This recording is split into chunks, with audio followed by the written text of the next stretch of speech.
Beam के ऊपर अगर शियर फोर्स लग रहा है या शियर फोर्स आ रहा है तो उसका शियरिंग स्ट्रेस डायग्राम क्या होगा? शियरिंग स्ट्रेस डायग्राम क्या होगा? तो पहले हम लोग होमोजेनियस सेक्शन के लिए देखेंगे, फिर हम लोग आरसीसी के लिए देखेंगे। ठीक है, तो नेक्स्ट हेडिंग लगाइए, that is shear stress diagram. तो पहला हो जाएगा इसके अंदर, नेक्स्ट पार्ट हो जाएगा that is shear stress diagram. Shear stress diagram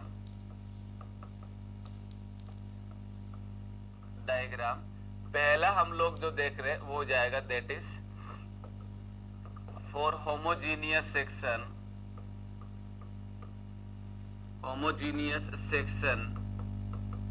और एग्जांपल हो जाएगा मेरे पास में that is the PCC. Homogeneous section, PCC का मतलब plane cement concrete plane cement concrete. तो यहां पे अगर हम देखेंगे तो क्या हो जाएगा, look at this is the section.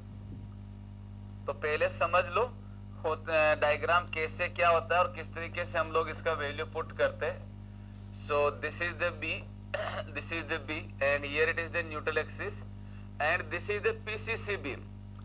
तो दिखती सी बात है, जब पीसीसी बीम है तो इसमें कोई इफेक्टिव डेप्थ नाम की कोई चीज होगी नहीं, राइट। आरसीसी का होता तो इफेक्टिव डेप्थ होती। ठीक है, तो मैं यहाँ पे क्या कर दे रहा हूँ, यहाँ पे इसको मैं डी लिख देता हूँ, है ना। It is not effective depth. तो क्यों क्लियर करें, ये मैं वही रख रहा हूं जो नोटेशन हमारे पास में है। So this is the D. हम ये जानते हैं कि भाई जब पीसीसी है तो न्यूट्रल एक्सिस क्या होगा, इसके सीजी से पास होगा। न्यूट्रल एक्सिस जो होता है वो इसके सीजी से पास होगा। This is the d/2, this is also the d/2। दोनों साइड क्या होगा, d/2 होगा। क्लियर? कोई डाउट इसमें किसी को? अब अगर हम यहाँ पे मैं एक इक्वेशन सीधा सीधा लिख रहा हूं, वो आपको याद रखना है। अब इस बीम के लिए शियरिंग स्ट्रेस डायग्राम कैसा होगा, तो वो तो इक्वेशन पे और वेरिएबल पे डिपेंड करता है। तो शियर स्ट्रेस की जो इक्वेशन होती है वो क्या हो जाएगा, शियर स्ट्रेस जो दिया जाता है दैट इज द क्यू, और ये दिया जाता है q is equal to V/IB into AY bar, V/IB into AY bar. ये आपको याद रखना है, डेरिवेशन 100 में देख लेंगे, बट इसको भी याद रख लीजिए। इसमें अगर नोटेशन देखता हूं तो नोटेशन क्या क्या हो जाएंगे, नोटेशन हो जाएगा V is the shear force, V is the shear force, I is the moment of inertia, I is the moment of inertia, moment of inertia, B is the width of section, width of section। now A क्या होगा, अब यहां पे एक बात और, जब हम शियर की बात करते हैं तो हम यहां पे कहीं पे भी जब हम शियर की बात कर रहे हैं तो माय डियर फ्रेंड्स हम लोग जो देख रहे हैं वो क्या देख रहे हैं कि यहाँ पे मैं कोई भी एक सर्फ, यहाँ पे कोई भी एक क्रॉस सेक्शन ले रहा हूं, एक फाइबर नहीं ले रहा हूं, एक फाइबर नहीं ले रहा हूं। मैं यहाँ पे क्या बोल रहा हूं कि कोई भी मैंने क्रॉस सेक्शन लिया एक छोटा सा और उसके ऊपर अपोजिट डायरेक्शन में स्ट्रेस लग रही है। तो दोस्तों शियर के अंदर जब कभी भी हम शियर की बात करेंगे तो शियर किसी एक लाइन पे नहीं होगा। शियर के लिए आपको एरिया लेना ही पड़ेगा, क्रॉस सेक्शन लेना ही पड़ेगा। जबकि बेंडिंग के अंदर हम लोग किसी एक फाइबर पे यानी कि किसी एक लोकेशन पे वैल्यू निकाल सकते हैं, राइट। तो जब कभी भी शियर को लेके हम बात करेंगे तो शियर में हम लोग क्या कर रहे हैं, एरिया ले रहे हैं। तो ये हो जाएगा area of element under consideration for shear, element under consideration for shear,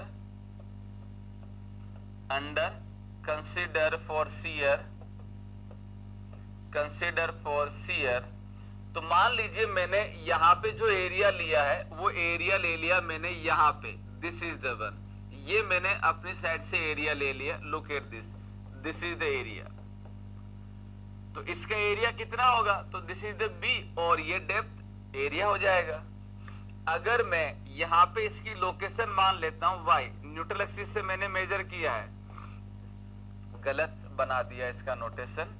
मैं क्या लिख रहा हूं, देखो ध्यान से बेटा, मैं लिख रहा हूं कुछ ऐसे, ये जो है यहां पे ऐसे रख रहा हूं, एरो नहीं बना रहा हूं, इधर की साइड एरो बना देता हूं। इसका मतलब ये रहा कि हम यहां से ओरिजिनेट कर रहे हैं, ओरिजिन कर रहे हैं और आगे की साइड मेजर कर रहे हैं। तो y जो है वो न्यूट्रल एक्सिस से मेजर किया जाएगा, राइट।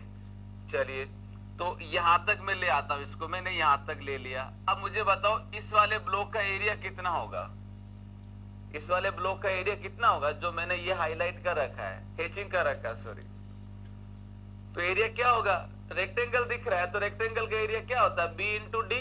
तो ये डिस्टेंस कितना है, d/2 में से y माइनस कर दो, d/2 में से y माइनस कर दो, तो ये लो, ये आपका एरिया हो गया। सिंपल, ये तो जानते हैं हम 8वीं 7वीं 8वीं क्लास से, इतना तो जानते हैं रेक्टेंगल का एरिया। ये हो जाएगा एरिया। अब आते हैं मेरे पास इस टर्म के अंदर एक टर्म बचा y बार। y बार क्या है, y बार हो जाएगा दोस्तों जो एरिया आपने कंसीडर किया है उसके CG से न्यूट्रल एक्सिस के बीच की डिस्टेंस। रिपीट कर देता हूं, जो एरिया आपने लिया है उसके CG से न्यूट्रल एक्सिस के बीच की distance. So here I can say that y bar is what, distance between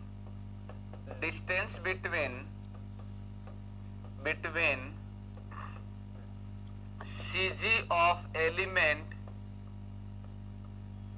consider to the neutral axis, तो ये जो भी आपने एलिमेंट लिया है उसके CG से और न्यूट्रल एक्सिस के बीच की distance, so that is the y बार। तो ये हो जाएगा दोस्तों मेरे पास में y बार। तो y बार हो जाएगा इसके CG से इसके बीच का distance, that is known as the y bar. अब मैं दोनों साइड एरो लगा रहा हूं, इसका मतलब ये डिस्टेंस फाइनल है। इधर मैंने ऊपर की साइड लगाया ओनली, इसका मतलब ओरिजिन यहां से हुआ और ये वेरी करेगा, ये वेरी करेगा। I hope it is clear now, कोई इश्यू नहीं है। चलो, तो ये हो गया हमारे पास कुछ ऐसे। अब हम क्या कर लेते हैं, इक्वेशन लिख लेते हैं इसके लिए।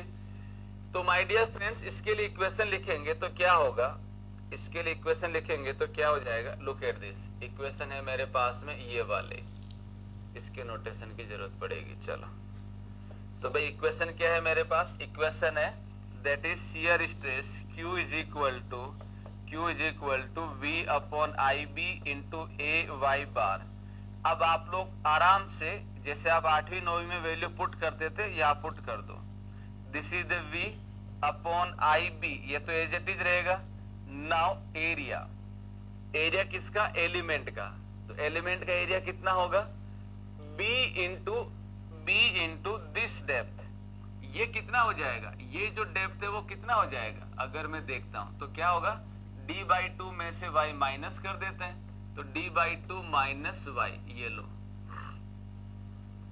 तो एरिया क्या हो जाएगा, b इंटू दिस।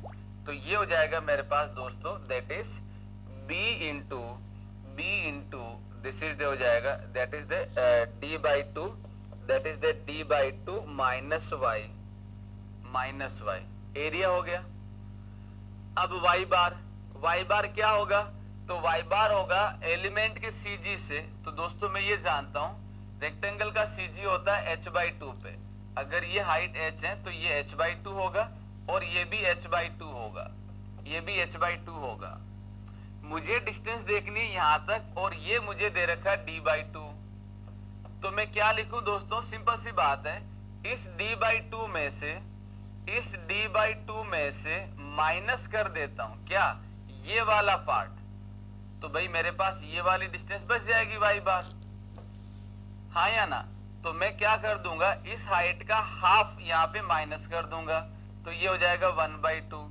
ये हाइट कितनी है, ये रही, तो ये हो जाएगा मेरे पास, that is the d/2 minus y। ये लो जी, ये हमने समझने के लिए बनाया था, ये हमारे पास में इक्वेशन हो गई। सोल्व कर लेते हैं। अब तो कुछ है ही नहीं, अब तो 8वीं वाली चीज हो गई। इक्वेशन लिखिए, सोल्व करो। 8वीं 9वीं में खूब किया आपने ऐसे, जो कॉमन है काट लो, जो भी रहता है वो कर लो। तो इसमें देखेंगे तो क्या हो रहा है मेरे पास, दैट इज, इसमें अगर आप देखोगे तो इस b से ये b कैंसिल आउट हो गया, तो यहाँ पे क्या बच गया, v अपॉन आई, यहाँ पे बच गया v अपॉन आई, और ये ब्रैकेट में रह गया this is the d/2 minus y. अब यहाँ पे अगर हम देखें तो 2 है, इसको कॉमन ले लेता हूं, तो ये मैंने बाहर लिख दिया। तो बचा क्या भाई, बचा मेरे पास में d माइनस ब्रैकेट में d/2 माइनस वाई। इसको मैं एक्सपांड कर देता हूं, तो ये हो जाएगा d minus d/2 plus y. d में से d/2 गया तो बचा d/2 प्लस वाई। तो मैं डायरेक्टली ये लिख देता हूं,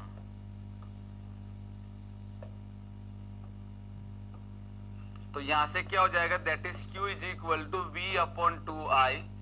ये हो जाएगा that is the d/2 minus y and d/2 plus y and d/2 plus Y.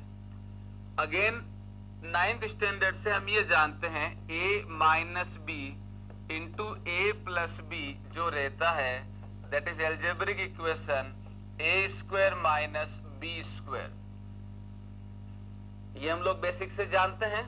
तो a minus b into a plus b, that become a square minus b square. So here I can write this equation, ये हो जाएगा मेरे पास में, that is q is equal to v upon 2i, bracket में हो जाएगा d/2 का स्क्वायर माइनस वाई स्क्वायर। ये इक्वेशन डिसाइड करेगी कि भाई मेरे पास शेप कैसा होगा। ये इक्वेशन डिसाइड करेगी शेप कैसा होगा। It is linear, non linear, constant, parabolic, cuboid, कैसा शेप बनेगा। चलो तो इसको जानने के लिए पहले हम क्या कर लेते हैं, बेसिक कर लेते हैं। बेसिक फ्रॉम मैथ्स, मैथमेटिक्स से हम लोग छोटी क्लास की बात कर रहे हैं, 9th 10th की ही बात कर रहे हैं हम लोग, 9th 10th की। तो ये हो गया पहला बेसिक, तो ये हो गया। दूसरा बेसिक ये कहता है कि भाई किसी भी इक्वेशन का, किसी भी इक्वेशन से जो है वो बिहेवियर कैसा होगा वो डिसाइड करता है वेरिएबल, है ना। तो ये हो जाएगा दैट इज शेप जो होगा, shape of behaviour, behaviour are dependent on power of variable, power of variable. ये हम लोग 9th क्लास की बात कर रहे हैं, अभी इसमें कोई बीटेक, डिप्लोमा या गेट, ईएससी या एसएससी कुछ नहीं है। ये 9th पढ़ रहे हैं हम लोग अभी। तो अगर मेरे पास में किसी भी इक्वेशन का, चाहे वो स्ट्रेस की है, मोमेंट की है, टॉर्सन की है, बेंडिंग की है, किसी भी चीज का बिहेवियर कैसा होगा, that depends on the power of the variable. अगर मेरे पास में वेरिएबल की पावर जो है मेरे पास, पावर ऑफ वेरिएबल अगर जीरो है अगर जीरो है तो भाई मेरे पास जो शेप होगा वो हो जाएगा दैट इज कांस्टेंट। शेप क्या हो जाएगा, कांस्टेंट। फॉर एग्जाम्पल अगर हम देखें तो मैंने लिख दिया x is equal to 5, x is equal to 5। आप x का वैल्यू 1 2 3 4 5 6 8 9 10 या इंफिनिटी तक जाओ, जो लाइन होगी वो हमेशा कांस्टेंट ही रहेगी। देखती सी बात है। तो यहां पे मेरे पास क्या सीन बनेगा, अगर मैं इसका डायग्राम बनाता हूं तो ये बनेगा कुछ ऐसे, ये इक्वेशन बनेगी कुछ ऐसे, this is the x, this is the y। सो अगर आप कुछ भी x का वैल्यू पुट करते हैं तो this becomes the constant, the power of this variable is the 0। Constant number लिख दिया तो उसकी पावर कुछ नहीं होती है, आप कुछ भी रखो वो सेम वैल्यू देगा। दूसरा, अगर वेरिएबल की पावर 1 है, अगर पावर 1 आ जाती है वेरिएबल की, तो ये जो शेप होगा इसका, that shape is the linear, इसका जो शेप क्या हो जाएगा, that is the linear, linear यानी कि x is equal to y. इसका अगर आप शेप देखेंगे तो ये क्या हो जाएगा, अगर आप x का वैल्यू 1 पुट कर रहे हैं तो y का वैल्यू भी 1 होगा, x का 1 y का 1, तो पॉइंट ये आ गया। x का वैल्यू पुट करेंगे तो 2 का वैल्यू भी 2 आ रहा है, तो ये यहाँ पे हो गया, ऐसे हो गया, ऐसे हो गया, तो जब इनको मिलाएंगे तो ये वैल्यू आपके पास क्या हो जाएगा, लीनियर हो जाएगा। This is the linear, this is the constant, this is the constant.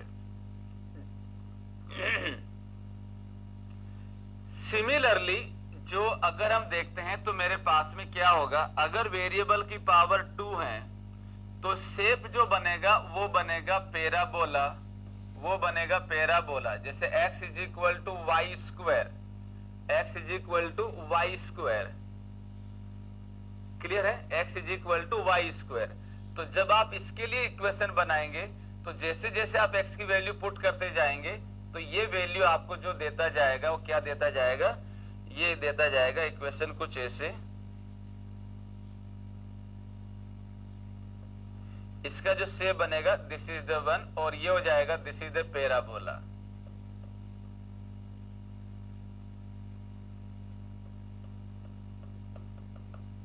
Parabolic, clear है। और अगर मेरे पास वेरिएबल की पावर 3 है तो ये हो जाएगा क्यूबॉइड, ये हो जाएगा क्यूबॉइड, क्लियर है। आपके पार्ट के अंदर जो है वो ये वाला ध्यान रखना है, ये हम लोग अभी 9th क्लास पढ़ रहे हैं, मैं जहां तक समझता हूं ये सबको पता है और आप सारे 9th पास आउट हैं, क्लियर हो गया सबको। This is the basic from the mathematics जो आप लोग जानते हैं। नाउ नाउ नाउ अब क्या होगा, अब यहां पे देखो, यहां पे देखो इस इक्वेशन में वेरिएबल क्या, इस इक्वेशन में वेरिएबल क्या। मैं तो आपको ये इक्वेशन दे दी और मैंने पूछा बताइए शेप क्या होगा, JN अब कुछ भी कर सकता है। मैंने आपको ये इक्वेशन दे दी और मैंने पूछा कि भी इसमें जो है वो वेरिएबल, इसका जो शेप कैसा होगा, तो इसमें वेरिएबल की पावर देख लो बस। V is the shear force, constant रहता है। I is the moment of inertia, ये भी कांस्टेंट रहता है। D is the overall depth, that is also the constant. 2 is the number, so ये तो वैसे कांस्टेंट है। बचा y को अगर हम लेके बात करें दोस्तों तो y जो है मेरे पास, अगर मैं, अच्छा y जो मेजर हो रहा है न्यूट्रल एक्सिस से हो रहा है, मैं इसके अंदर जो है दोस्तों ये जो सेक्शन है, जो सेक्शन है मैं कहां तक ले सकता हूं, मैं अगर इसमें देखता हूं तो मैं सेक्शन यहां तक भी ले सकता हूं, यहां तक भी ले सकता हूं, मैं सेक्शन यहां तक भी ले सकता हूं, कहीं तक भी ले सकता हूं। अगर मैं यहां तक लूंगा तो y का वैल्यू ये होगा, यहां तक लूंगा तो y का वैल्यू ये होगा, अगर मैं यहां तक लेता हूं तो y का वैल्यू ये होगा। तो in this equation y is the variable, y is the variable, और ये वेरिएबल जो आपको शो करेगा दैट इज, ये क्या शो करेगा, y इज द वेरिएबल, और ये डिसाइड करेगा कि भाई जो है इक्वेशन कैसा होगा। तो in this equation we can say this is the variable, this is the variable, और यहाँ पे वेरिएबल की पावर कितनी है 2, तो 2 के रेस्पेक्ट में शेप बनेगा पैराबोला, 2 के रेस्पेक्ट में शेप बनेगा पैराबोला।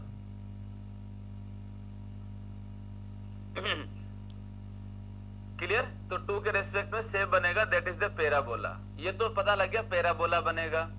अब डाउट माइंड में ये आता है कि भाई पैराबोला जो है ऐसा भी बन सकता है, ऐसा भी बन सकता है, ऐसा, एक मिनट मैं जो है पैराबोलिक शेप जो है ऐसे भी बना सकता हूँ, ऐसे भी बना सकता हूँ, ऐसे भी हो सकता है, ऐसे भी हो सकता है, किसी भी शेप में हो सकता है, +x में, -x में, वगैरह वगैरह उसमें।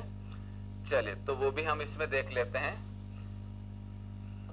फिर हम लोग बेसिक में चलते हैं, मैथमेटिक्स में, फिर हम लोग मैथमेटिक्स में चलते हैं। नाउ ये हो जाएगा तीसरा पार्ट। तीसरा मैथमेटिक्स में अगर हम देखें तो ये आ जाता है +x, ये आता है -x, ये आ जाएगा +y, और ये आ जाएगा माइनस का y, ये आ जाएगा माइनस का y।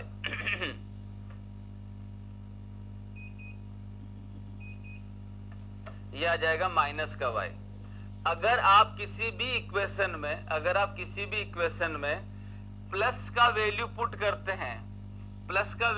करते हैं और आपके पास वैल्यू अगर पॉजिटिव ही आता है, जैसे मान लो मैं लिख देता हूं x is equal to y, तो अगर आप यहाँ पे x का वैल्यू +1 रखें तो y का वैल्यू भी +1 आ रहा है।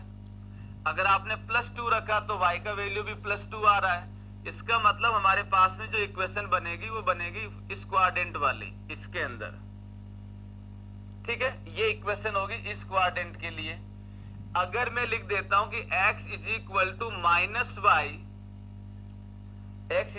माइनस वाई, अगर मैंने x का वैल्यू +1 पुट किया तो y का वैल्यू आ गया -1। अगर मैंने x का वैल्यू +2 पुट किया तो y का वैल्यू आ गया -2। तो अगर मैं x का वैल्यू पॉजिटिव पुट कर रहा हूं और y का वैल्यू अगर नेगेटिव, अच्छा मैंने एक मिनट मैं उल्टा लिख देता हूं, इसको मैं ऐसे पुट कर देता हूं, यहां पे इसको मैं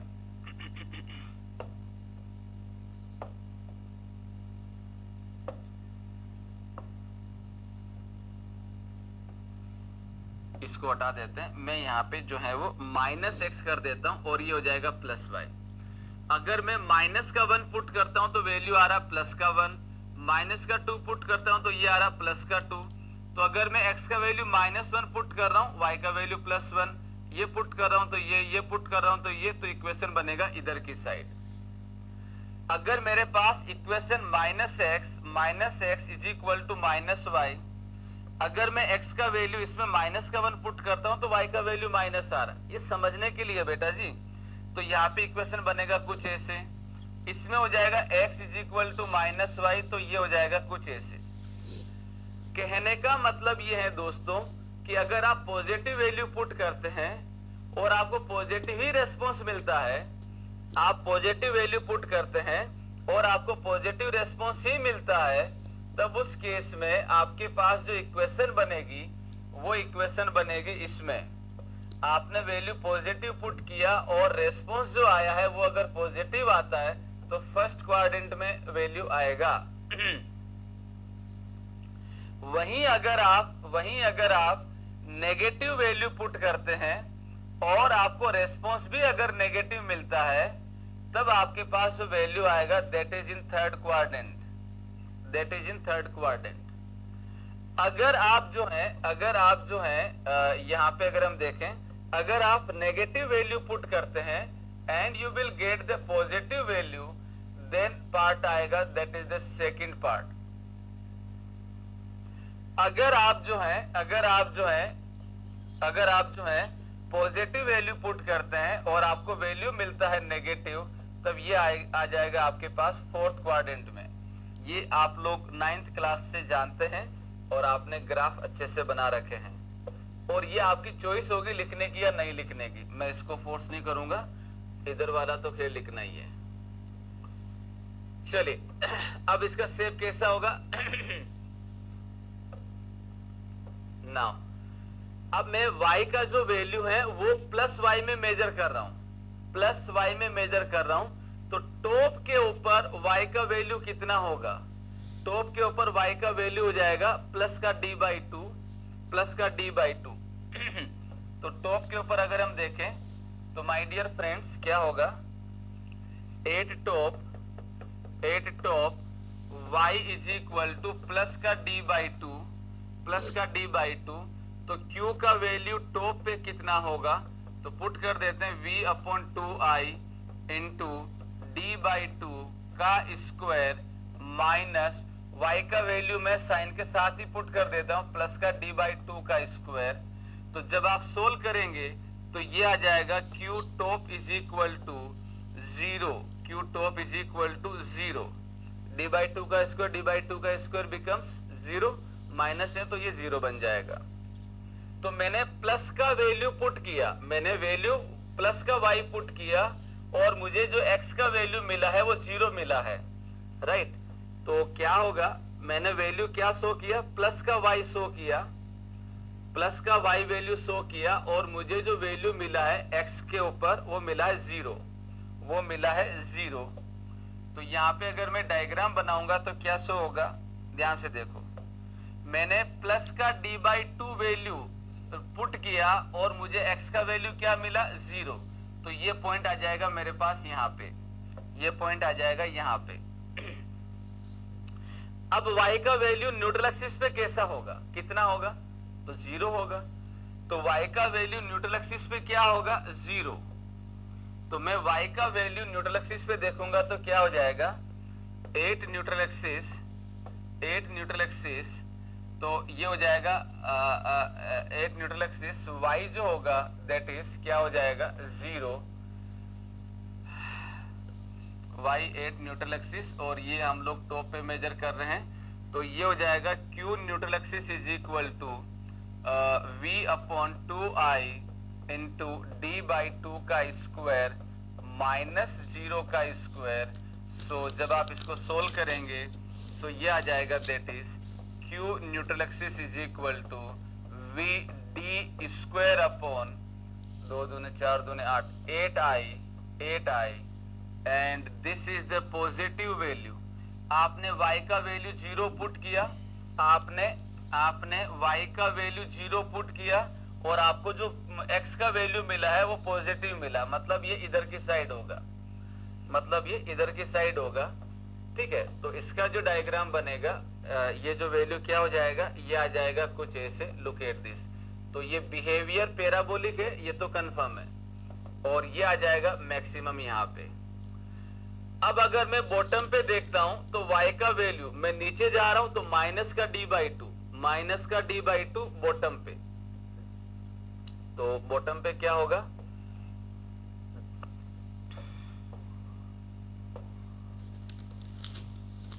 मैं y का वैल्यू माइनस का पुट कर रहा हूं, तो लेट्स सी x का वैल्यू क्या होगा। तो मैं यहां पे अगर बॉटम पे देखूंगा, 8 bottom, 8 bottom y is equal to, y bottom is equal to minus का d/2। तो पुट इन द इक्वेशन, तो q बॉटम हो जाएगा, q बॉटम हो जाएगा मेरे पास that is v/2i into d/2 का स्क्वायर माइनस, ब्रैकेट में हो जाएगा माइनस d/2 का स्क्वायर, हियर इट इज। तो भाई माइनस का स्क्वायर करेंगे तो माइनस इंटू माइनस प्लस होता है, ये आप अच्छे से जानते हैं, राइट। माइनस इंटू माइनस जो रहता है प्लस होता है, प्लस इंटू प्लस जो रहता है वो प्लस होता है, माइनस इंटू प्लस जो रहता है वो माइनस रहता है, और प्लस इंटू माइनस जो रहता है वो माइनस रहता है, ये भी आप लोग जानते हो। तो माइनस का स्क्वायर प्लस हो जाएगा, और इसको सोल्व करेंगे तो ये आपके पास में आ जाएगा that is q bottom is equal to, q bottom is equal to that is the 0, bottom is equal to 0।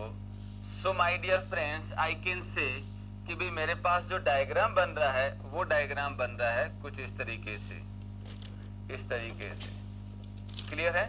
और ये आपके पास में जो बिहेवियर होगा वो क्या हो जाएगा, ये PCC बीम है यानी कि होमोजीनियस है, और उसके लिए ये हो जाएगा that is parabolic behaviour, parabolic behaviour. और ये जो वैल्यू देगा दिस इज द मैक्स, ये हो जाएगा Q max, this is the Q max, और इसका वैल्यू होता है we D square upon 8i, और ये न्यूट्रल एक्सिस पे हम लोग इसका वैल्यू देख रहे हैं। चलिए, तो अब आप इसको कॉपी कर सकते हैं, ये आपकी चॉइस होगी लिखने की, आपकी इच्छा है तो लिखिए वरना मत लिखिए। आप 9th पास हैं ऐसा मैं जानता हूं। जो चीजें यहाँ पे बताई गई अगर आपको सारी क्लियर है माइंड के अंदर तो आप मत लिखिएगा, और अगर लगता है कि नहीं हमें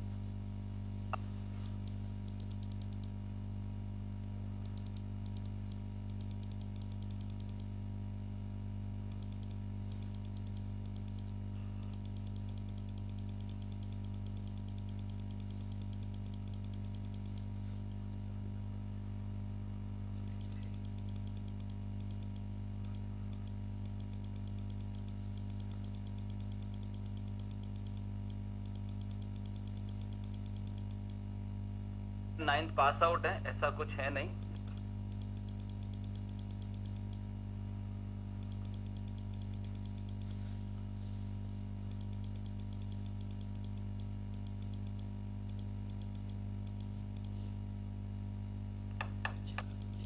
स्ट्रेस डायग्राम अगर मैं चलिए, तो ये हो गया हमारे पास जो है पीसीसी के लिए, यानी कि होमोजेनियस सेक्शन के लिए अगर मैं बात करता हूं तो होमोजेनियस सेक्शन के लिए जो शियरिंग स्ट्रेस डायग्राम होगा, शियर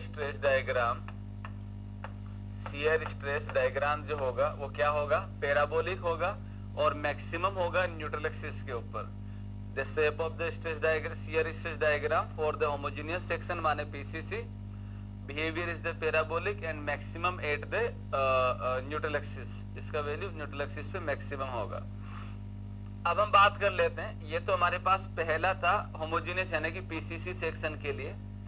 अब हम बात कर लेते हैं आरसीसी सेक्शन के लिए। दूसरा हो जाएगा for composite section, for composite section यानी कि आरसीसी। एग्जाम्पल अगर हम देखें तो ये हो जाएगा आरसीसी सेक्शन। क्लियर है? तो ये आरसीसी सेक्शन के लिए क्या इसका बिहेवियर होगा वो हम देख लेते हैं। तो माय डियर फ्रेंड्स, अगर हम इसमें बात करते हैं आरसीसी के लिए तो क्या होगा, हमारे पास में जो सेक्शन है उस सेक्शन को अगर मैं थोड़ा सा अगर समझने की कोशिश करूं तो भाई मेरे पास ये इक्वेशन हो जाएगा कुछ ऐसे, this is the neutral axis and ये हो जाएगा मेरे पास that is the AST, area of steel in tension, and ये हो जाएगा that is the XA, this is the XA and here is the B, right, here is the B. Clear? अब अगर मैं यहाँ पे देखता हूँ तो मुझे क्या शो हो रहा है कि भी न्यूट्रल एक्सिस के ऊपर जो है वो कंक्रीट कंप्रेशन में है और कंसिडरेबल है और होमोजीनियस है। रिपीट कर रहा हूँ, न्यूट्रल एक्सिस के ऊपर जो कंक्रीट जो है कंसिडरेशन में और एक ही मटेरियल है, न्यूट्रल एक्सिस के ऊपर एक ही मटेरियल है, that is the concrete only. तो जब ये न्यूट्रल एक्सिस के ऊपर ओनली कंक्रीट है तो उसके लिए मैं डायग्राम बना सकता हूँ बड़े आसानी से, जो भी हमने किया है। न्यूट्रल एक्सिस के नीचे अगर आता हूं तो भाई मेरे पास में यहाँ पे कोई भी कंक्रीट नहीं है, यहाँ पे कोई भी कंक्रीट नहीं है, क्योंकि अजम्पशन नंबर 2 में हम लोग ये बोलते हैं कि भाई पूरी की पूरी टेंसाइल स्ट्रेस जो है वो स्टील के द्वारा ली जा रही है। तो न्यूट्रल एक्सिस के नीचे जो हम लोग मटेरियल मानते हैं वो मानते हैं स्टील का, और उसकी लोकेशन जो रहती है टॉप कंप्रेशन फाइबर से डी डिस्टेंस पे रहती है, टॉप कंप्रेशन फाइबर से डी डिस्टेंस पे रहती है। क्लियर आ गया? इसके बीच में कोई मटेरियल नहीं है, मतलब जो बिहेवियर होगा वो सीधा यहीं पे आएगा। तो भाई मेरे पास दो अलग अलग सिचुएशन बन गई, ऊपर एंड नीचे।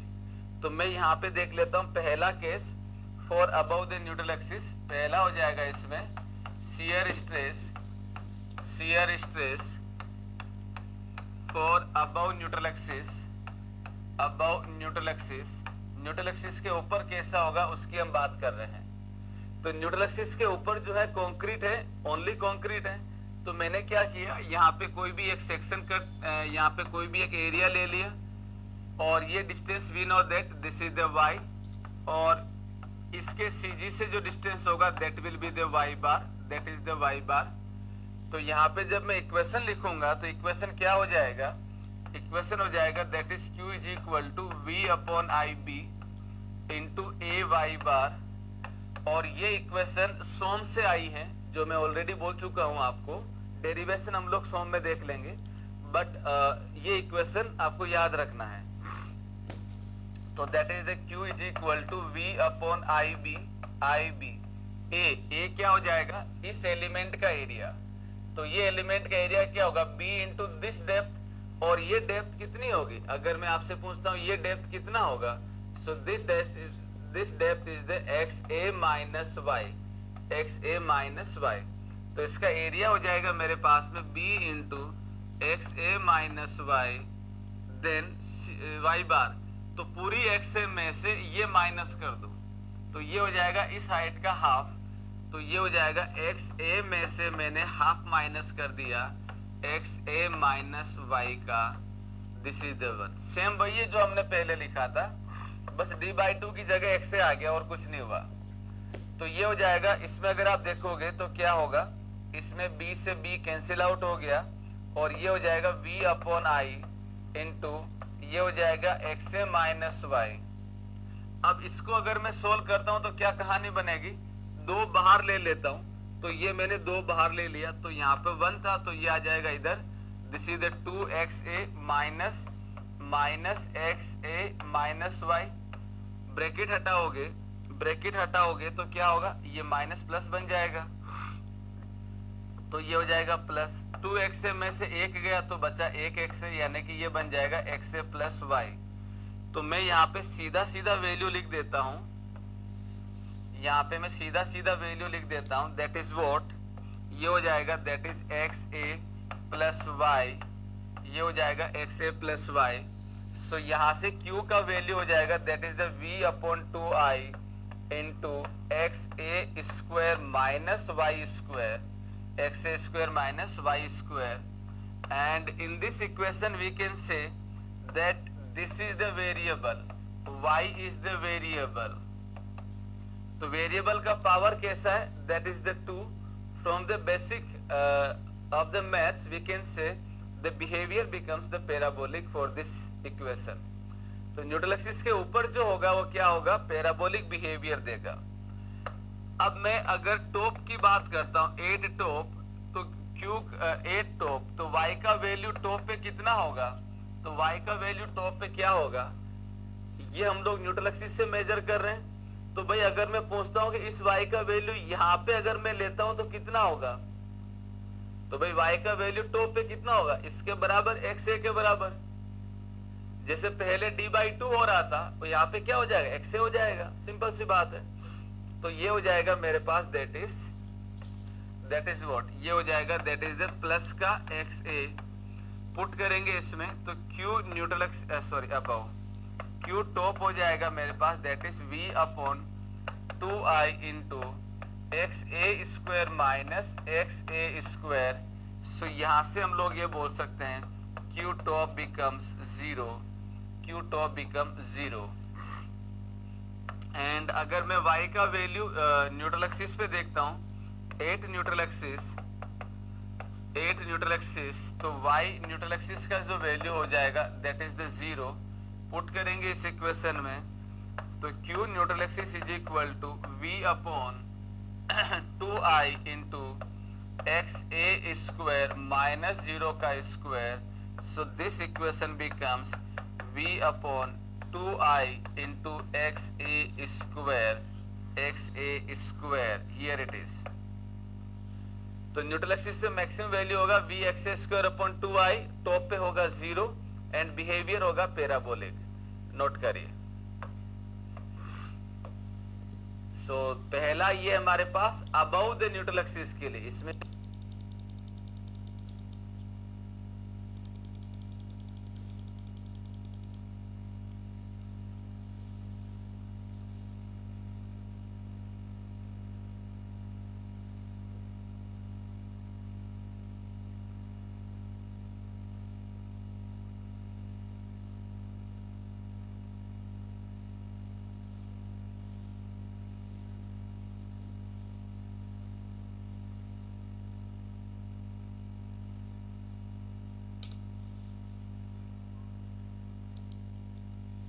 आता हूं तो क्या डायग्राम अभी बाद में बनाते हैं। So this was the first one, shear stress for above neutral axis. Now second part देख लेते हैं हम लोग, shear stress for below the neutral axis. तो सेकंड हो जाएगा दैट इज, सेकंड क्या होगा, shear stress below neutral axis, below neutral axis. तो न्यूट्रल एक्सिस के बिलो शियर स्ट्रेस बिहेवियर कैसा होगा वो हमें इसमें देखना होगा।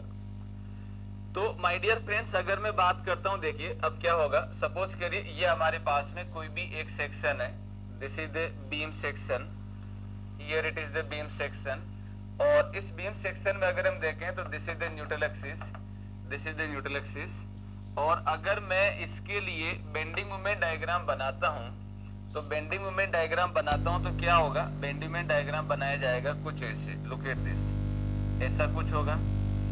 अगर मैं किसी भी एक सेक्शन के ऊपर अगर मैं यहाँ पे वैल्यू देखता हूं तो दिस इज द m, ये मैंने कोई भी एक सेक्शन ले लिया 1 1, ये मैंने कोई भी एक सेक्शन ले लिया 1 1, यहाँ पे मोमेंट अगर m लग रहा है तो भाई यहाँ पे जो कंक्रीट होगा, यहाँ पे जो कंक्रीट होगा वो कितना फोर्स ले रहा होगा, दैट इज द फोर्स, ये कितना हो जाएगा, दैट इज द c, ये हो जाएगा आपके पास में c। क्लियर है? और मैंने यहाँ पे क्या किया, यहाँ पे रेनफोर्समेंट लगा दिया, दिस इज द रेनफोर्समेंट, ये हो जाएगा रेनफोर्समेंट जो हम लोग इसमें लगा दे रहे हैं, राइट, ये हो जाएगा AST, टेंशन रेनफोर्समेंट। क्लियर है? अब देखो यहाँ पे जो लग रहा है दैट इज द C, तो इधर की साइड जो लगेगा वो क्या हो जाएगा, इधर की साइड जो लगेगा that is the T।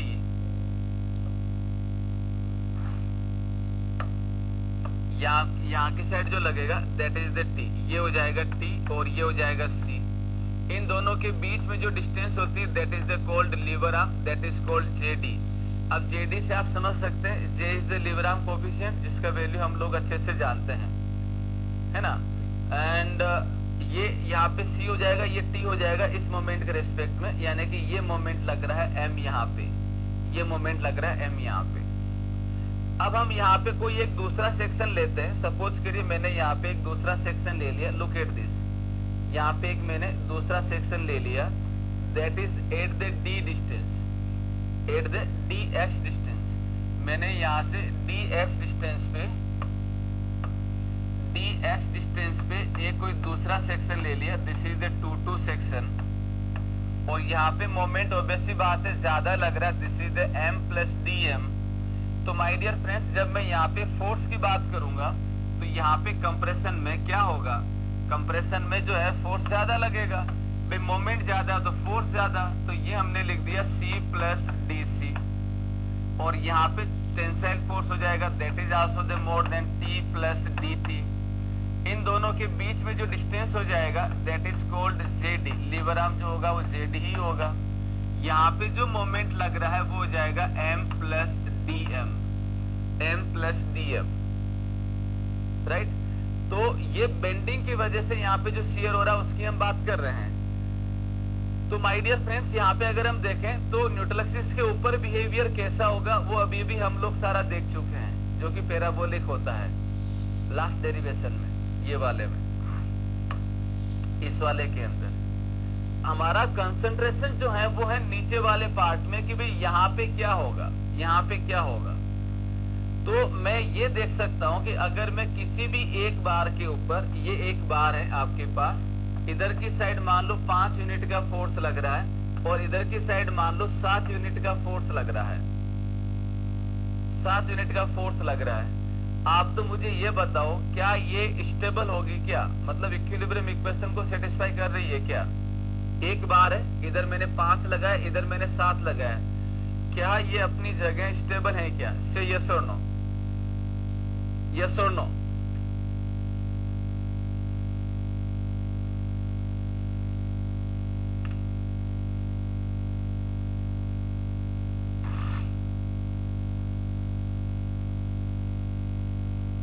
Obvious बात है स्टेबल नहीं होगी। क्यों नहीं होगी? क्योंकि मैं इस 7 को अगर 2 पार्ट में तोड़ देता हूँ, 5 और 2, तो 5 से 5 यानी कि 5 से 5 क्या हो जा रहा है, ये बैलेंस हो जा रहा है। 5 से 5 क्या हो रहा है, बैलेंस हो जा रहा है। मेरे पास में ये जो 2 बचा है that is called unbalance tensile force. Unbalance force, tensile नहीं, अभी अनबैलेंस फोर्स कर लेते हैं। ये अनबैलेंस फोर्स क्या करेगा, इस बार को इधर की साइड खींच के ले जाएगा, जो उसको अनस्टेबल बनाएगा। ये तो सिंगल बार थी, उसको लेके हम बोल रहे हैं। अब मैं क्या कर रहा हूं, इस बार को कंक्रीट में लगा देता हूं। इस बार को मैंने कंक्रीट बीम में लगा दिया। इधर की साइड T फोर्स लग रहा है, इधर की साइड T प्लस DT लग रहा है। तो T और T से तो बैलेंस हो गया, बचा DT, अनबैलेंस टेंसाइल फोर्स। ये क्या करेगा, इस बार को इधर ले जाने की कोशिश करेगा। तो क्या होगा कि यहाँ पे जो कंक्रीट है, जो इस बार के साथ बॉन्ड बना रखी है, उस पे क्या होगा, इसके अपोजिट डायरेक्शन में जो है वो शियर जनरेट होगा, शियर जनरेट होगा। इतनी सी बात है, जब मैं इसको ये बार ऐसे पकड़ के रखो, इसको खींचो, जैसे आप इसको पुल करने की कोशिश करोगे, आपकी जो हथेली है उसके ऊपर इधर की साइड फोर्स फील हुआ होगा। लुक एट दिस, हाँ या ना। तो यहाँ पे मुझे ये देखना है कि इसका नेचर कैसा है। कितना डेवलप हुआ वो हम नेक्स्ट डेरिवेशन में बात करेंगे।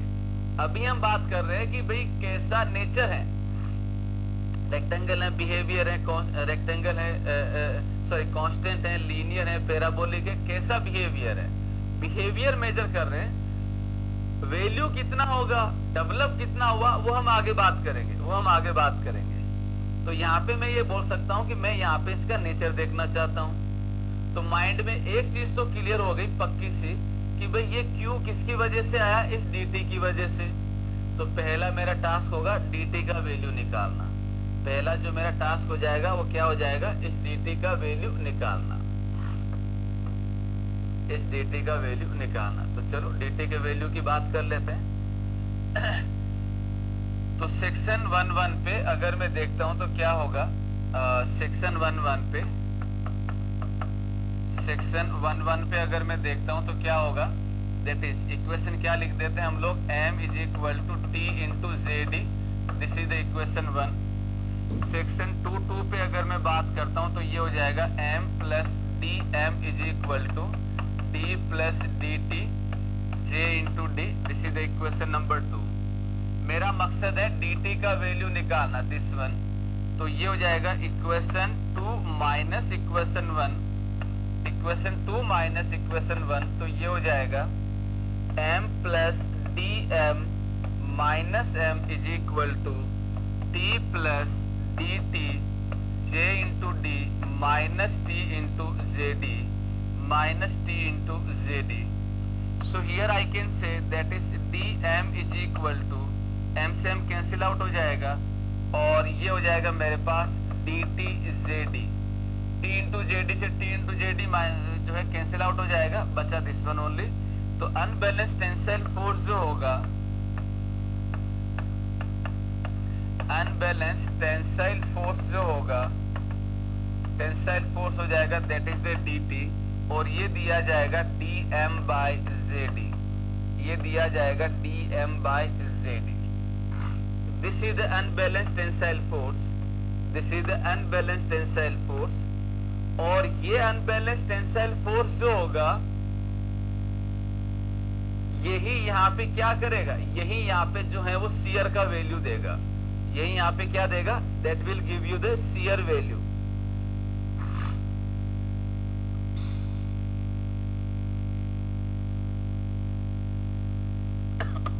शियर वैल्यू देगा। अब मुझे यहाँ पे इसका बिहेवियर देखना है, तो क्या होगा, देखिए दोस्तों, ये मेरे पास में जो है वो बीम सेक्शन बना हुआ है, ध्यान से देखिएगा। मैं जो अब लिखना चाह रहा हूं थोड़ा सा ये हो जाएगा कुछ ऐसे। सपोज करिए न्यूट्रल एक्सिस यहीं पे है हमारा, इस पे अभी कोई कंसंट्रेशन नहीं है तो मैं ऊपर बना देता हूं। ये हो जाएगा मेरे पास कुछ इस तरीके से, ये है, ये न्यूट्रल एक्सिस मैंने ऊपर बना दी अपनी सहूलियत के लिए। मेरे पास क्या हो रहा है दोस्तों, यहाँ पे बार लग रही है, दिस इज द बार, ये बार हो रही है, ये बार हो रही है, 2 बार है मान लो, जिसको सामने से देखोगे तो एक ही बार दिखाई देगा, राइट। मैं इसका, चलो 2 बार है। अब इसमें हम लोग क्या बोल देते हैं कि भाई हमने जो सेक्शन लिया है वो सेक्शन हो गया this one, this is the 1-1 section. ये जो हम लोग बना रहे हैं हियर इट इज, ये आ जाएगा मेरे पास 1-1 सेक्शन, और ये आ जाएगा मेरे पास this is the 2-2 section, this is the 2-2 section, look at this, ये हो जाएगा 2-2 सेक्शन। सो यहाँ पे अगर मैं देखता हूँ तो this is the 1-1 section and it is the 2-2 section, clear. ये हो जाएगा 1-1 और 2-2 सेक्शन। हमें ये पता है कि भाई यहाँ पे जो होगा इधर की साइड जो है वो dt अनबैलेंस्ड टेंसाइल फोर्स लग रहा है, अनबैलेंस्ड टेंसाइल फोर्स लग रहा है। तो मैं क्या कर रहा हूँ दोस्तों, जो है इसका बिहेवियर मेजर करने के लिए ये विड्थ हो जाएगा b और ये डिस्टेंस हो जाएगा dx। तो मैं यहाँ पे एक ब्लॉक कट कर ले रहा हूँ, दिस इज द ब्लॉक। ये 1 मिनट, इसको मैं जरा ऊपर बना देता हूँ। ये मैंने एक ब्लॉक ले लिया, here it is, this is the block, this is the block, this is the block. और इस ब्लॉक में अगर आप देखोगे तो मैं इस ब्लॉक को यहाँ बना देता हूँ, ये ब्लॉक हो जाएगा कुछ ऐसे, look at this, this is the one, this is the one. और इस ब्लॉक की ऑब्वियस सी बात है, ये जो डायमेंशन होगी या ये जो डायमेंशन होगी वो इसी के बराबर होगी। सो this is the dx, this is the dx and this is the b। ये क्या हो जाएगा, दिस इज द b, तो ये हो जाएगा b। और हम लोग स्मॉल b लेके चल रहे हैं तो स्मॉल b ले लीजिए, दिस इज द b। और क्या हो रहा है इसके अंदर, यहाँ पे जो जा रहा है, यहाँ पे क्या हो जाएगा, इधर जो जा रहा है दिस इज द, ये हो जाएगा unbalanced tensile force, this is the unbalanced tensile force.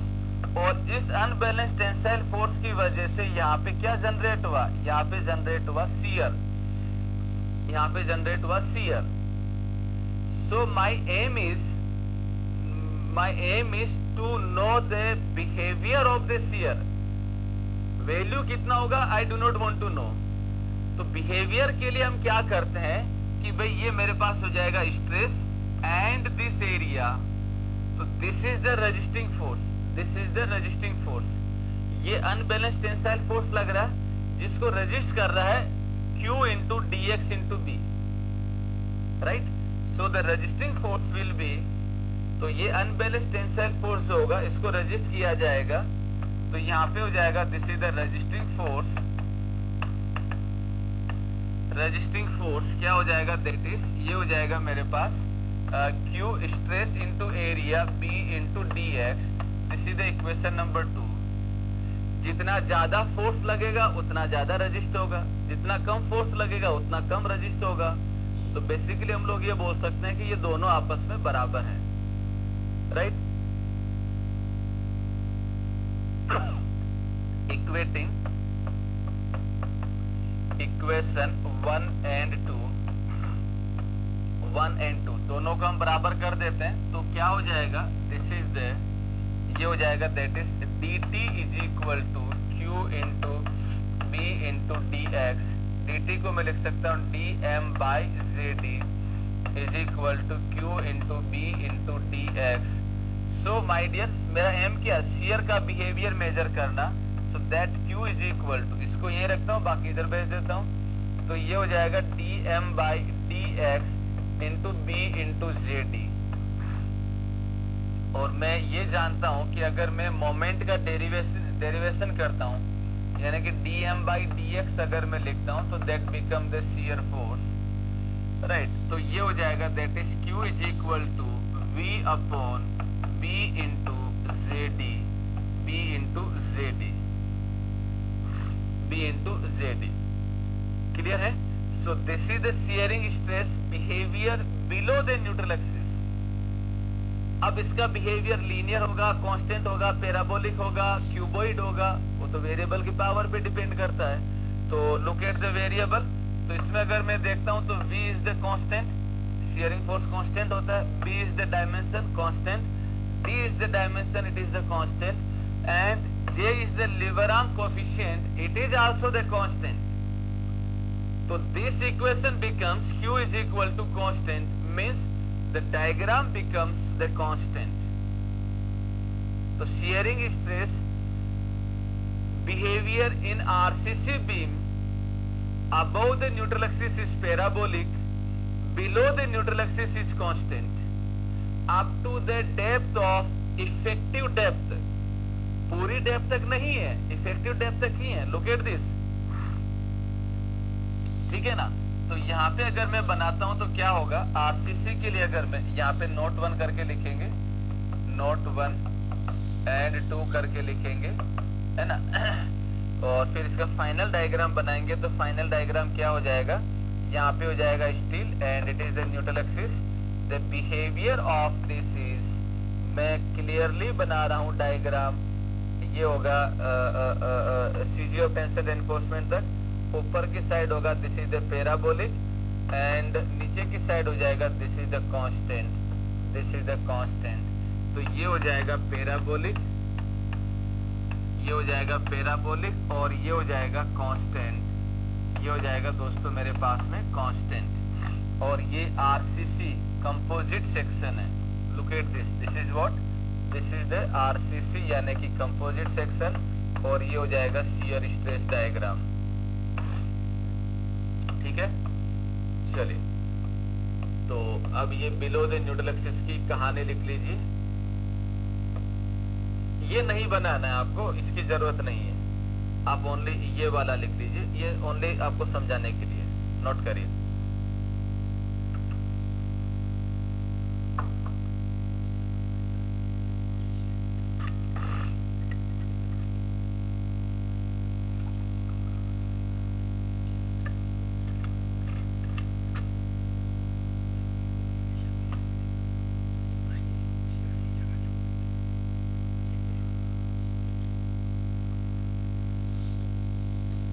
क्या हो गया कि भाई किसी भी सेक्शन के ऊपर अगर मैं यहाँ पे देखता हूँ, यहाँ पे अगर मैं देखता हूँ, कहाँ गया, ये रहा। तो दोस्तों मैं अगर यहाँ देखता हूँ तो मेरे पास में ये dx है, तो ये भी dx होगा, और ये अगर विड्थ है तो ये भी विड्थ होगा। तो दैट इज द कांस्टेंट। तो यहाँ पे लिखिए, यहाँ पे लिखिए shear stress behaviour, shear stress behaviour for RCC beam below neutral axis is constant up to the effective depth। Effective depth तक ही रहता है, ओवरऑल डेप्थ यानी कि पूरा बॉटम तक नहीं जाता है, पूरा बॉटम तक नहीं जाता है। Up to the depth of effective depth, effective depth तक ही है, पूरा बॉटम तक नहीं जाता है। चलिए अब दूसरा क्वेश्चन, नोट लिखवाने से पहले मैं चाहता हूं कि आप खुद ही उसका आंसर दे दो ताकि रटना ना पड़े, मेरा क्वेश्चन ये है दोस्तों, मेरा क्वेश्चन ये है कि अगर मेरे पास में कोई भी एक बीम सेक्शन है जिसके लिए बेंडिंग मोमेंट डायग्राम जो है वो कांस्टेंट बना हुआ है, कोई भी बीम ऐसा है जिसका बेंडिंग मोमेंट डायग्राम कांस्टेंट बना हुआ है, कौन सा बीम? तो मेरे पास बीम हो जाएगा, सपोज करिए दिस इज द बीम, यहाँ पे m मोमेंट लग रहा है, यहाँ पे m मोमेंट लग रहा है, इनको बोला जाता है कपल मोमेंट, ये हो जाएगा कपल मोमेंट।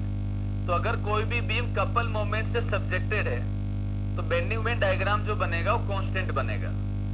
तो अगर किसी भी बीम के लिए बेंडिंग मोमेंट डायग्राम कांस्टेंट है आरसीसी बीम के लिए, तो उस बीम के लिए shearing stress behaviour below the neutral axis क्या होगा, ये बताइए।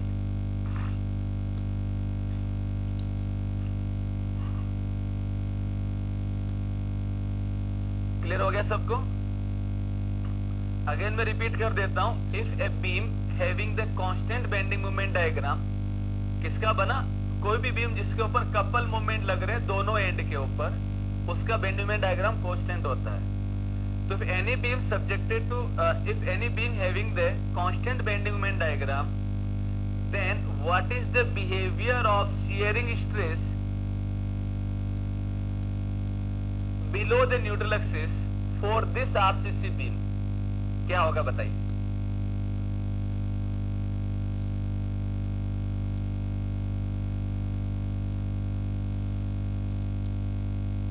मेरे पास में अब यहाँ पे हम कहानी क्या बोल दे रहे हैं, कहानी ये बोल दे रहे हैं कि भाई हमारे पास में जो शेप बन रहा है वो जो शेप बन रहा है वो क्या बन रहा है, कांस्टेंट बन रहा है। तो मैं अब क्या कर लेता हूँ, यहाँ पे डायग्राम बना लेता हूँ, बेंडिंग मोमेंट डायग्राम क्या है, कांस्टेंट है, बेंडिंग मोमेंट डायग्राम कांस्टेंट है, तो यहाँ पे भी m है और यहाँ पे भी क्या बन जाएगा, यहाँ पे भी m बन जाएगा।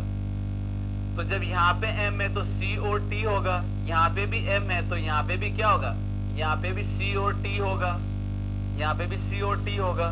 तो जब दोनों साइड जो है T और T है तो अनबैलेंस टेंसाइल फोर्स ही नहीं है।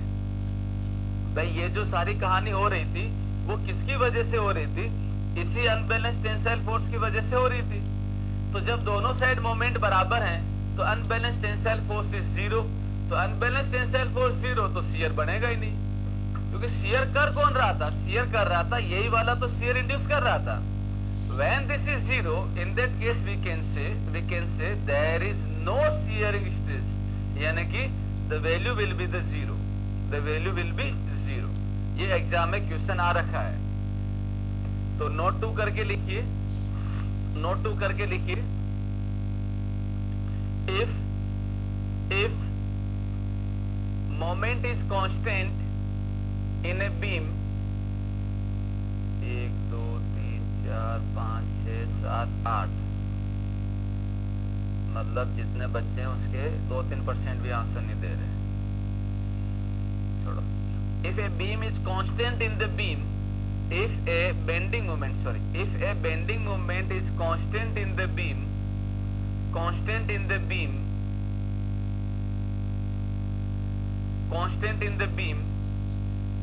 then shearing stress behavior for RCC beam below the neutral axis is constant, is zero, not constant, is zero. Below the neutral axis is zero. Clear है? तो क्यों zero हो रहा है? क्योंकि मेरे पास जब अनबैलेंस्ड टेंसाइल फोर्स ही नहीं है, so that's become the zero. Okay, चलिए तो ये डायग्राम बना लीजिए, ये कंप्लीट है।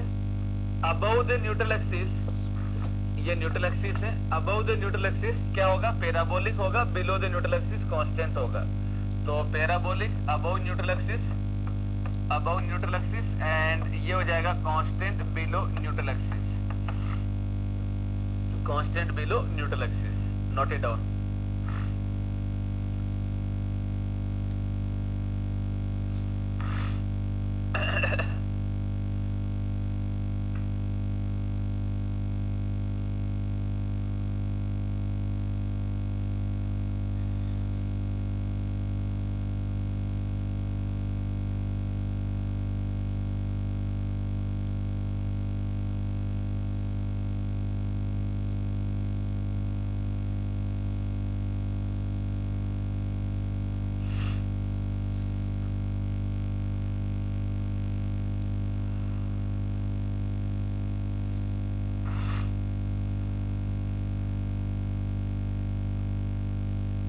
इफेक्टिव डेप्थ के नीचे कैसा होगा? होगा ही नहीं।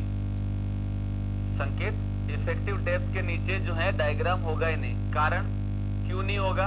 अरे भाई सर, हम लोग जो है ये मान रहे हैं कि भाई यहाँ पे कंक्रीट है ही नहीं, ओनली यहाँ पे क्या बिहेवियर आ रहा है वो हमने बोल दिया कि भाई यहाँ पे कांस्टेंट है, तो न्यूट्रल एक्सिस से नीचे तक पूरा कांस्टेंट बोल देते हैं।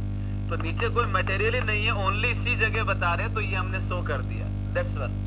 सो दैट्स व्हाई हम लोग बोलते हैं कि भाई नीचे जो रहेगा इफेक्टिव डेप्थ तक रहता है। चलिए, तो ये हो गया आरसीसी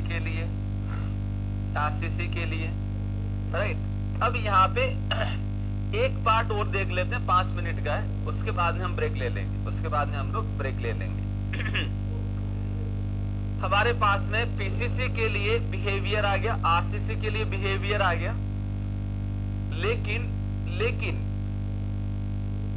आईएस कोड ये कहता है कि भाई हम तो जो है ना तो पूरी तरीके से ये वाला बिहेवियर ले रहे हैं पीसीसी वाला, क्योंकि पीसीसी भी वैसे ही नहीं है, ना ही हम लोग आरसीसी वाला बिहेवियर ले रहे हैं।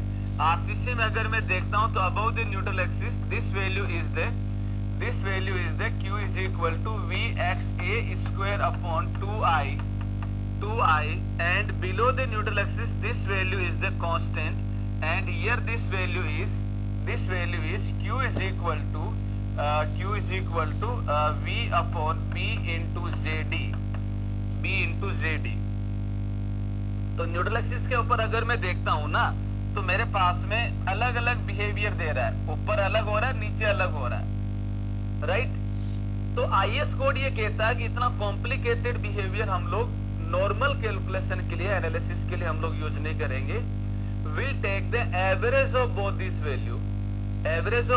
value, और उसका जो बिहेवियर होगा वो क्या होगा? तो यहाँ पे हो जाएगा as per IS 456-2000 average shear stress और nominal shear stress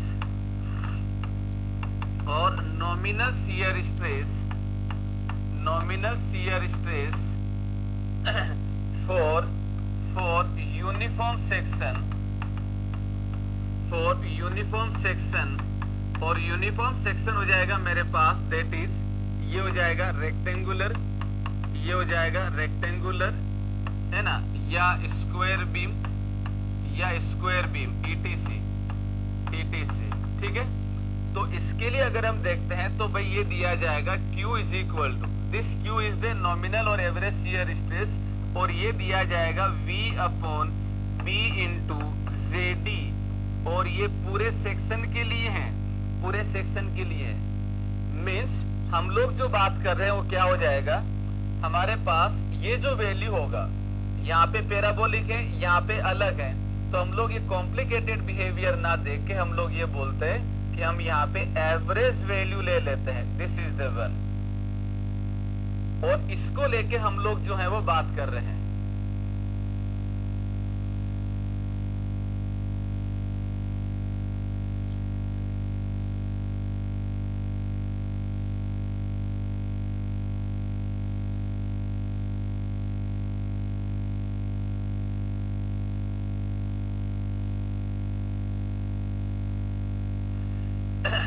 So this is the Q is equal to V up, अरे एक मिनट, V अप, ये हो जाएगा that is the B into ZD, B into D, sorry ये हो जाएगा B into D, लिखने में हो गया mistake. This is the Q is equal to V upon BD, V upon BD। अब यहाँ पे मेरे पास में this is the average shear, जो कि यूनिफॉर्म सेक्शन के लिए, उसके लिए हमने वैल्यू लिखा दिस इज द वन, और इसको लेके हम लोग जो है डायग्राम बना सकते हैं। अब यहां से अगर मैं कंक्लूड करता हूं दोस्तों, तो कंक्लूड अगर मैं करता हूं तो कंक्लूड हो जाएगा, कंक्लूजन अगर मैं देखता हूं तो क्या होगा, मेरे पास तीन तरीके का बीम बन गया, एक बन गया, एक हो जाएगा दिस इज द, ये हो जाएगा पीसीसी बीम, जो कि होता है होमोजीनियस, और इसका बिहेवियर अगर हम देखें तो इसका शियरिंग स्ट्रेस बिहेवियर क्या हो जाएगा, this is the parabolic, this is the parabolic, this is the parabolic, okay.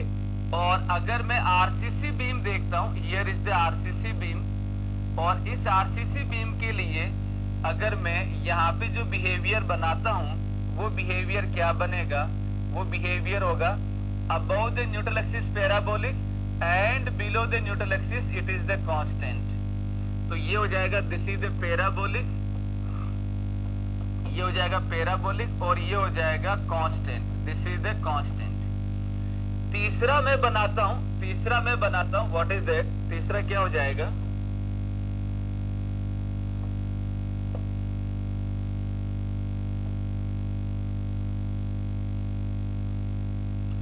तीसरा अगर हम बनाएं तो तीसरा आ जाएगा मेरे पास में average shear stress, average shear stress और नॉमिनल शियर स्ट्रेस, और नॉमिनल शियर स्ट्रेस डायग्राम हम बनाते हैं तो क्या होगा, इक्वेशन हमारे पास में लिखी हुई है Q is equal to V upon BD। तो ये जो डायग्राम बनेगा दोस्तों, वो डायग्राम बनेगा इट इज द कांस्टेंट, ये हो जाएगा कांस्टेंट, जिसका वैल्यू होगा V upon B into D, B by D, V upon BD, ठीक है। ये हो जाएगा आरसीसी के लिए, जो कि एक आपके पास में कंपोजिट मटेरियल है, और ये तीनों ही शियरिंग स्ट्रेस डायग्राम है। Conclusion for shear stress diagram, ठीक है दोस्तों। तो ये बनाइए। अब ध्यान रखना है, read the statement properly, exam में क्या पूछा गया है, पीसीसी का, आरसीसी का और एवरेज शियर स्ट्रेस, तो अकॉर्डिंगली आंसर देना है। चलिए लिखिए इसको, नोट करो।